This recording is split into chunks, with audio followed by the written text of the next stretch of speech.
Hi everyone, and welcome back to the Comptia Security Plus course, Shielding. We have already established that EMI and RFI can corrupt legitimate signals and can possibly create unwelcome emanations. Shielding can help to prevent these problems. Although these have been briefly discussed previously, let's get into a little more detail with a few examples. Shielding twisted pair STP cable. By using STP cable, you can employ a shield around the wires inside the cable, reducing the level of interference on the cable segment. This can help with computers suffering from intermittent data loss. HVAC shielding. By installing a shield around air conditioners and or other similar equipment, you end up shielding them and thereby keep EMI generated by that equipment inside the shield Faraday cage. There are several types of Faraday cages. Screened cables such as coaxial cables for a TV are basic examples. Booster bags lined with aluminum foil will be another example, but the term Faraday cage is usually applied to an entire room. If an entire room is shielded, electromagnetic energy cannot pass through the walls in either directions. So if a person attempts to use a cell phone inside the cage, it will not function properly because the signal cannot go beyond the cage walls. The cell phone cannot acquire a signal from a cell phone tower.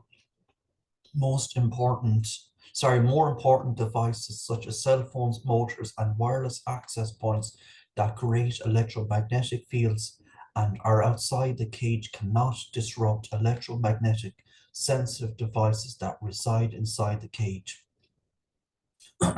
By using shielding effectively, you can limit just about any type of interference. Some server rooms are shielded entirely to stop any type of wireless transmission from entering or exiting the room. This can be an expensive proposition and is more common in data centers and advanced technology computer rooms. The pinnacle of shielding technology and research is Tempest, which, according to some organizations, stands for Transient Electromagnetic Pulse Emanation Standard, though the US government has denied that the word is an acronym at all. The Tempest standards, as defined by US government, deal with the studies into compromising emissions, which are broken down into different levels according to particular environments and strictness of shielding necessary to those environments. Because computers and monitors give off electromagnetic radiation, there is a chance if an attacker uses the proper antenna, that information could be recorded. The Tempest standards govern the limiting of EM radiation, reducing the chance of leakage of data. A Tempest certified building can prevent wireless devices from being hacked by war driving attacks or other similar wireless attacks. Tempest shielding and other types of shielding can also help to prevent damage caused by high energy electromagnetic pulse EMP, also known as a spike or a pinch. A high energy EMP can be generated in a nuclear or non-nuclear fashion. The chances of a high energy EMP occurring near your facility is very rare, but some organizations and many government facilities require protection from it. Vehicles and organizations' vehicles might include cars, trucks, tractor trailers, boat, planes, drones, and more. Nowadays, they all have integrated computers, and of course, they are all hackable. Plus, the operator of the vehicle will probably carry some kind of mobile device, which may or may not interfere with the vehicle. We just opened up a can of worms of the mobile variety. Have no fear. By applying the principles in this book, we can prevent most of the attacks and issues that can occur because most of them are similar. To start, many vehicles are equipped with Apple CarPlay, Android Auto, or similar mobile device. Projection standard allows for seamless integration with the operator's smartphone or tablet, depending on the policies of an organization embracing BYOD, CYOD, or COPE. The organization might consider disabling this technology as it can pose a separate security risk. In some cases, malware stored on a mobile device can be transferred to the automated computers when connected via USB with any group of connected systems. It is possible to subvert one technology to gain access to another. For example, an automobile will use the controller area network CAN bus to allow communications between the dozens of control units, including the engine control unit and possibly the on-screen display. There are potential vulnerabilities all over the place if the systems aren't designed well, and with so many auto manufacturers and models, the risk level only increases. Because of this, many organizations will opt for fleet vehicles that do not include an in-dash computer mobile device projection system and reduce risk.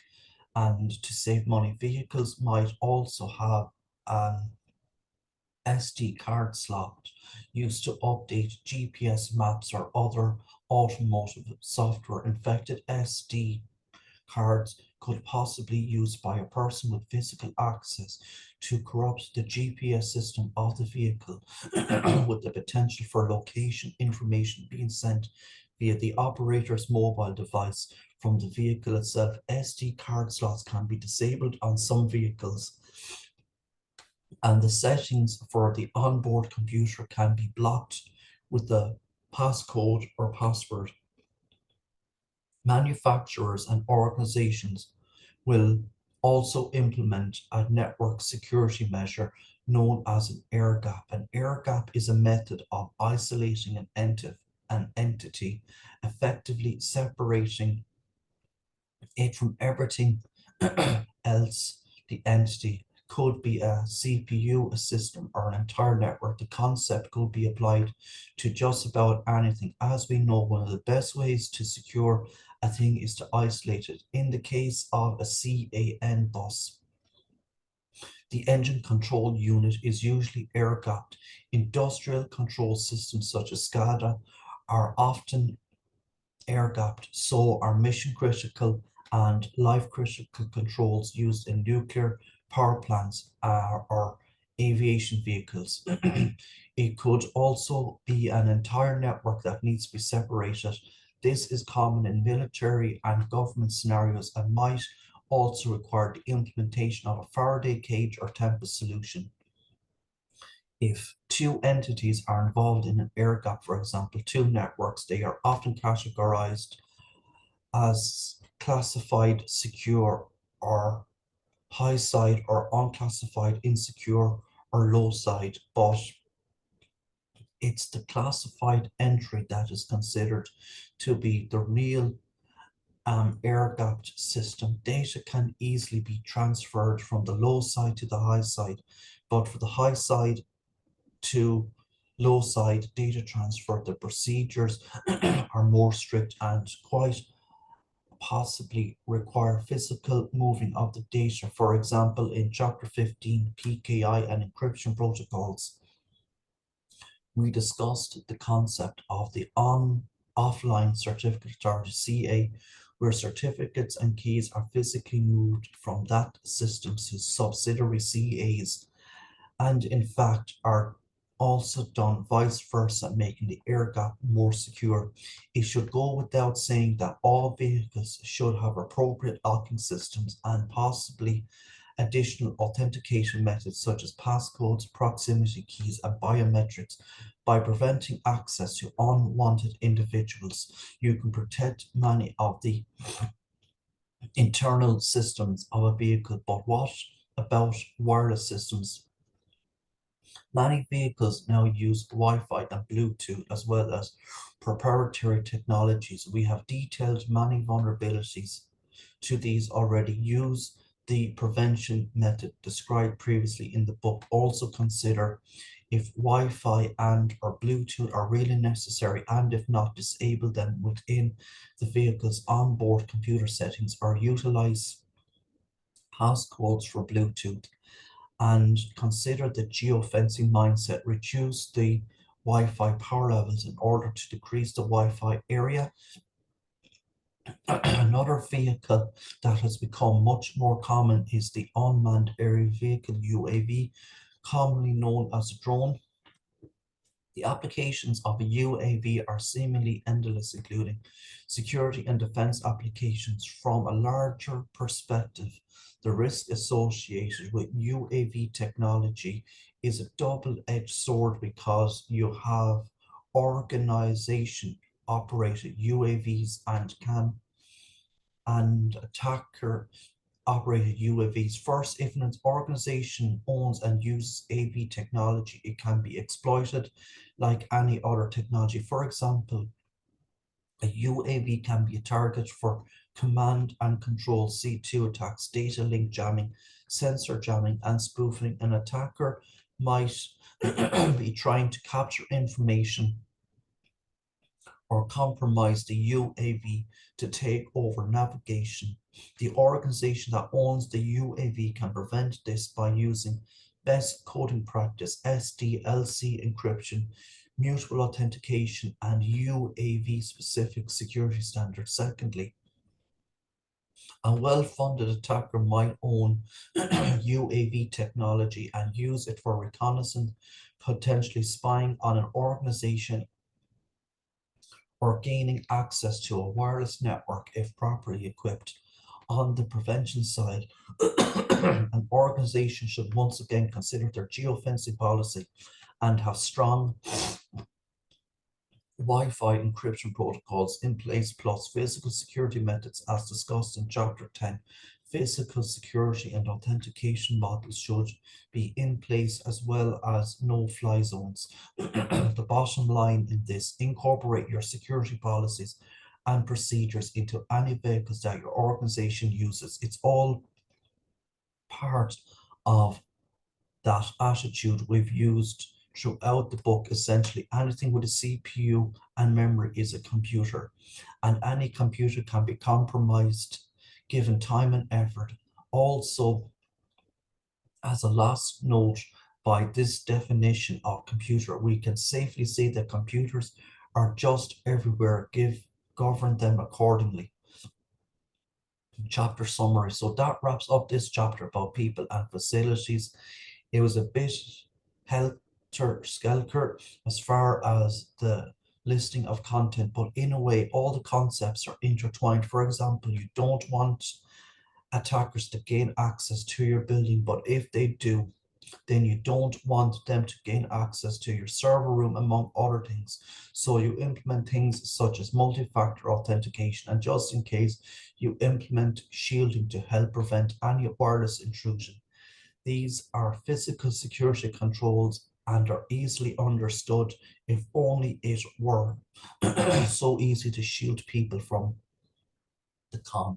From what we call social engineering, any technology can be ultimately exploited by a smart person and some social engineering skills, and this is less tangible and not easily understood or easily prevented. People who employ social engineering rely on authority, intimidation, impersonation, trust, persistence, and a lot of patience. This enables them to perform cons such as pretexting and hoaxes and steal information through phishing, baiting, shoulder surfing, eavesdropping, and other methods.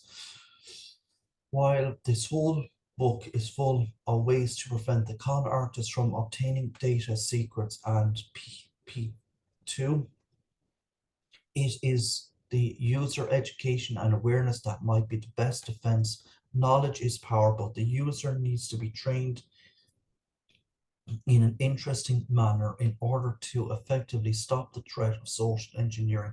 Environmental controls are security controls that are put in place to protect employees, servers, and an organization's data. They include fire extinguisher, sprinkler systems, special hazard systems such as FM200, hot and cold aisles, SCADA-based systems, and shielding. The security of these depend on physical keys, proximity, smart card systems, video surveillance, security guards, alarms, and so forth. When it comes to building facilities, environmental controls might be a large piece of what you will be called on to secure, in addition to vehicles, equipment, electrical systems, and anything else that falls under that category. We've only scratched the surface when it comes to what is within the realm of facilities.